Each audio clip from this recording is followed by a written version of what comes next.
We are starting the press conference after the game between Montenegro and Germany. Tonight with us, captain of Germany, Robin Benzing, and also head coach, Henrik Rodel.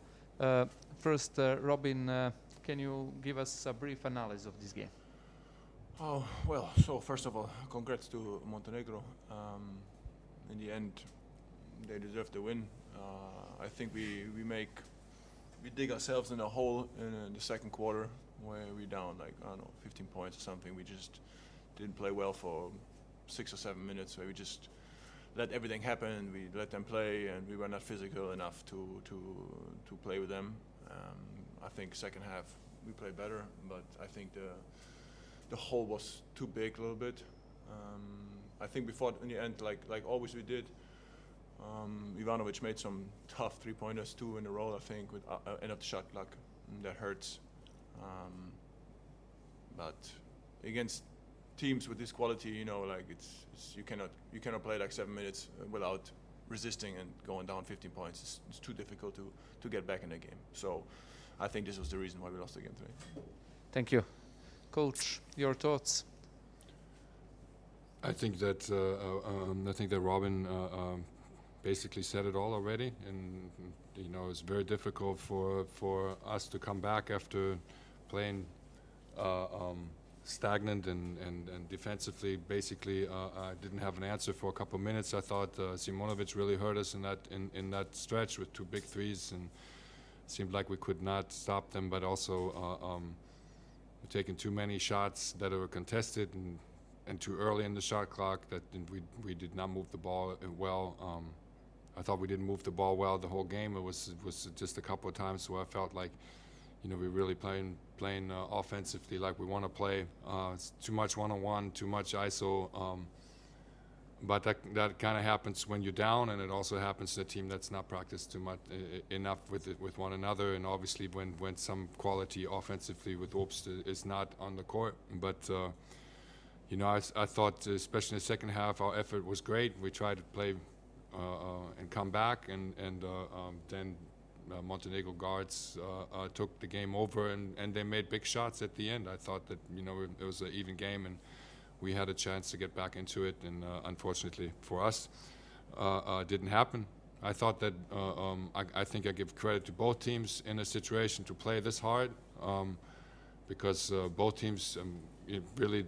Obviously, no meaning for the qualifying and for the qualification. I think it's much respect for Montenegro to come back after the obviously a hard-fought loss for them in the last minute against France. The same for us. You know, we lost the last second against England in a tough game. Obviously, we already qualified, but you know, so a situation for us wasn't as much different as it was before.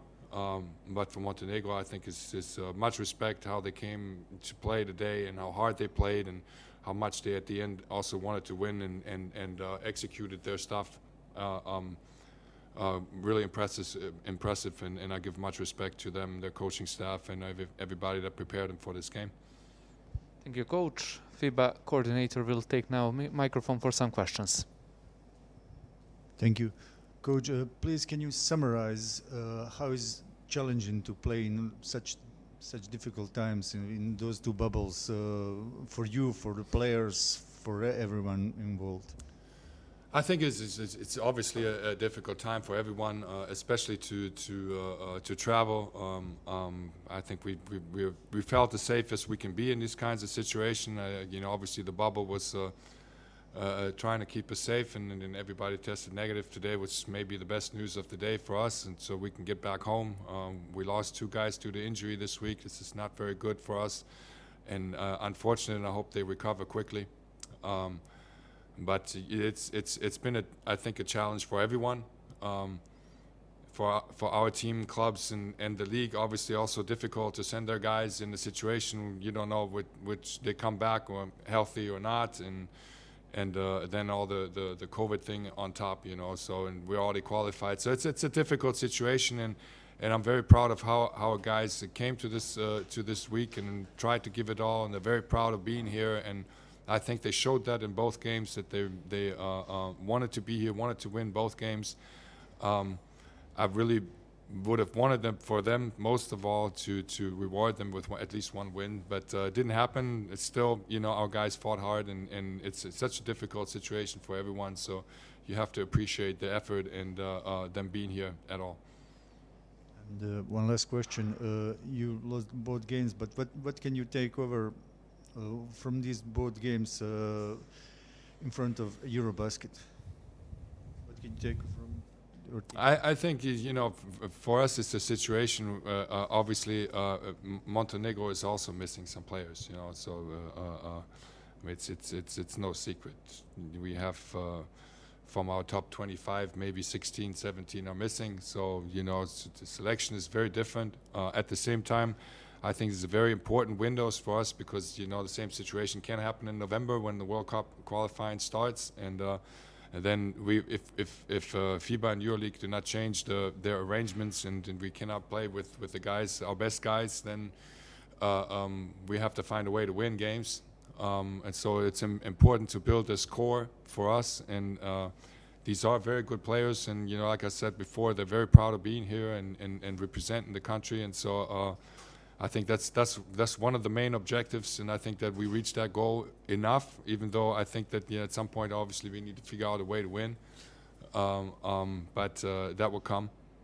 Obviously, our team in the EuroBasket, I don't need to start the names because I think everybody knows. So. Thank you, Coach. With this, we are finishing first part of the press conference. We will continue shortly.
So we are continuing press conference after the game between Montenegro and Germany. With us from Montenegro, Nikola Ivanovic and head coach Boško Radovic. Nikola, can you give us a brief analysis of this game?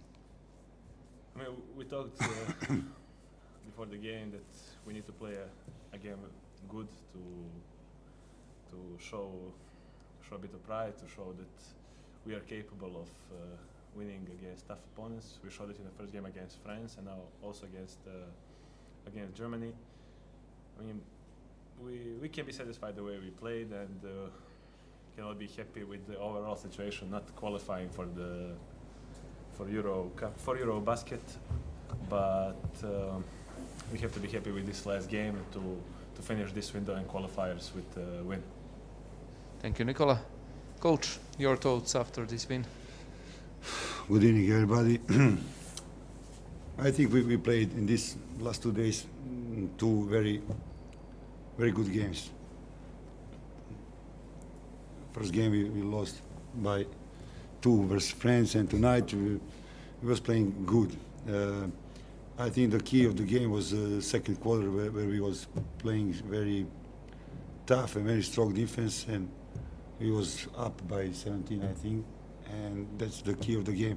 Second half we was a little bit tired, and we missed some shots, we made some turnovers, but on final what is important, we win the game and we finish these qualifiers with the victory. That's it.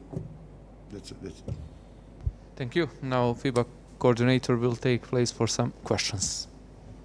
Just one question for Nikola, and please move close.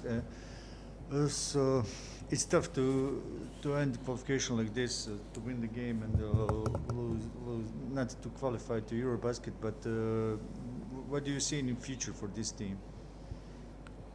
Well, hopefully there is a bright future for Montenegro national team, because these windows and windows before, like I said before on FIBA TV, it showed that there is a few young guys who can play on a high level, and that means that new generation of players are coming. They're going to be led probably by Marko Simonovic, who is drafted and who play also these two games very well. But there is also a lot of young players with Radončić, Kljajić, Žugić, Drobnjak, who can really perform on a high level, and hopefully in the future they will have a continuity of good games and qualifying for all the competitions we have ahead of us. It's all in English part.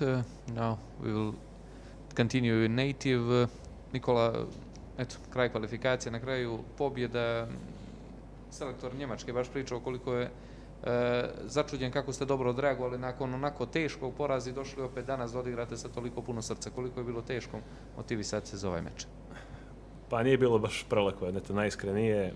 Već kad smo igrali subotu večer, znali smo da nema više šanse da se kvalifikujemo, međutim, opet glupo je doći na utakmicu i ne igrati najjače. Mislim, to je na kraju krajeva naš posao, nešto čime se bavimo i svakako moramo da konstantno branimo i taj naš i rating i ne mogu reći i ponos, ali eto, mislim da je to neki sportski moment koji uvijek mora da se ispoštuje, a to je, bez obzira na to da li utakmica ima značaj ili nema, da odigramo najjače i najbolje što možemo. Selektor, neka vaša ocjena generalno kvalifikacija, utisak je da smo zaista ostali bez sreće kada se sve odlučivalo. Pa znate kako, za neke veće stvari, u nekim bitnim utakmicama potrebna je ta sportska sreća. Mi zaista ovoga puta nismo baš bili ispraćeni sa tom nekom sportskom srećom. Prošli prozor smo imali 8 igrača, mislim, 10 dana prije utakmice koji su izašli iz korone.